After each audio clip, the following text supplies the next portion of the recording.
கர்த்தருடைய வார்த்தை கிரியை செய்ய வேண்டும் என்றால் ஒரு ஆயத்தம் வேண்டும்.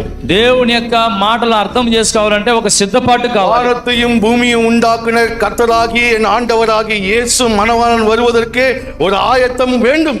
ఆకాశమును భూమిని కలుగు చేసిన యేసయ్య రాకడకు ఒక సిద్ధపాటు అవసరమే ఉన్నది. அந்த ஆயத்தம் பண்ண ஒரு ஜான் ద பாப்டிஸ்ட் வேணும்.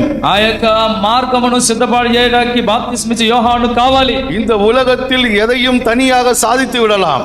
ఈ లోకముగా దేనినైనా సాధించవచ్చునేమో. இந்த உலகத்தில் எதையும் நாம் வீழ்த்தி விடலாம். ఈ లోకములో దేనినైనా మనం పడగొట్టవచ్చునేమో. ஒரு விசுவாச வாழ்க்கையையும் ஊழியத்தை நிறைவேற்ற வேண்டும் என்று சொன்னால் ஐக்கியம் வேண்டும். ఒక విశ్వాస జీవితమందును సహవాసమందును పరిచర్యందును నిలబడాలంటే ఒక సహవాసం కావాలి. அந்த ஐக்கியம் இல்லாத ஒரு விசுவாசி ஊழியக்காரன் தோற்று போவான்.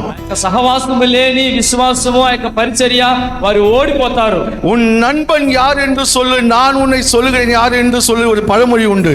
మీ స్నేహితులు ఎవరని చెప్పండి, అప్పుడు మీరెవరో మేము చెప్తానని సామెత. நீ யாரோடு அதிகமாய் பழகுகிறாயோ அதுதான் நீ.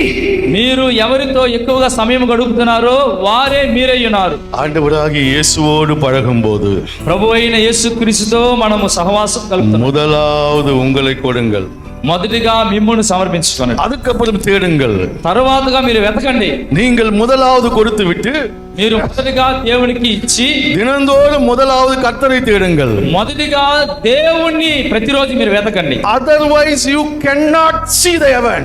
లేకపోతే మీరు దేనిని చూడలేరు. நீ தினந்தோறும் தேவனுடைய பரலோகத்தை காண இயலாது. మీరు ప్రతిరోజు దేవుని యొక్క కార్యమును మీరు చూడలేరు. தினந்தோறும் பரலோகத்தில் இருக்கிற என் பிதாவே என்று ஜெபிக்கும் போது ప్రతిరోజు పరలోకమందున మా తండ్రి అని ప్రార్థించకుండా ఉంటాం. அந்த பரலோகம் உன்னை பார்த்து கேட்கும், எஸ் ப்ரொசீட் என்று சொல்ல வேண்டும்.